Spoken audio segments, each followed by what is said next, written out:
Kementerian Kesehatan mengeluarkan tips untuk menghindari pelecehan seksual yang dilakukan oleh dokter. Tips menghindari pelecehan seksual oleh tenaga medis itu dikeluarkan Kementerian Kesehatan atau Kemenkes RI pada Selasa 22 April dalam situs resminya usai maraknya kasus pelecehan seksual oleh dokter. Diketahui dalam 1 bulan terakhir 2 kasus pelecehan seksual yang dilakukan oleh dokter disorot. Salah satu kasus bahkan melibatkan dokter program pendidikan dokter spesialis atau PPDS di RSHS Bandung. Dokter PPDS anestesi itu bahkan hingga memperkosa 2 pasien dan 1 keluarga pasien menggunakan obat bius yang seharusnya diberikan untuk prosedur operasi. Kemenkes dalam rilisnya menjelaskan bahwa kasus pelecehan seksual oleh oknum tenaga medis memang jarang terjadi, namun tetap menjadi ancaman serius yang bisa menimpa siapa saja. Sebagai pasien, penting untuk tetap waspada dan mengetahui hak-hak serta langkah pencegahan yang dapat dilakukan agar terhindar dari tindakan cabul oleh dokter. Berikut adalah beberapa cara yang dapat membantu menghindari hal tersebut saat berada di rumah sakit. Yang pertama, selalu meminta pendamping.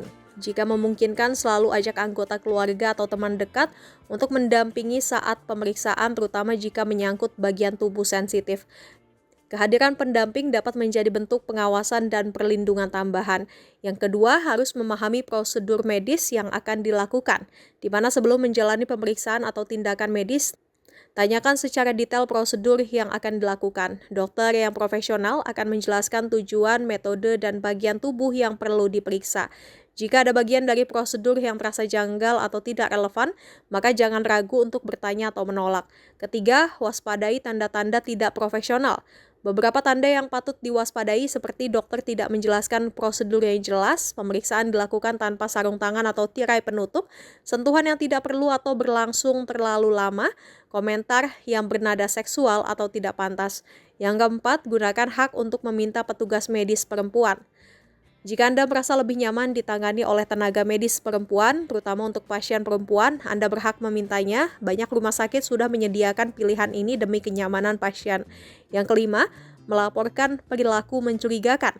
Jika mengalami atau menyaksikan tindakan tidak pantas, segera lapor ke pihak manajemen rumah sakit atau lembaga profesi medis seperti ID atau Konsil Kesehatan Indonesia atau KKI. Lalu dokumentasikan kejadian sebisa mungkin termasuk waktu, nama, dan kronologi. Lalu kenali hak pasien. Pasien berhak atas privasi, informasi, dan perlakuan yang sopan. Rumah sakit juga wajib menyediakan ruang pemeriksaan yang aman dan nyaman. Jika Anda merasa hak-hak ini dilanggar, maka jangan ragu untuk menolak dan mencari bantuan.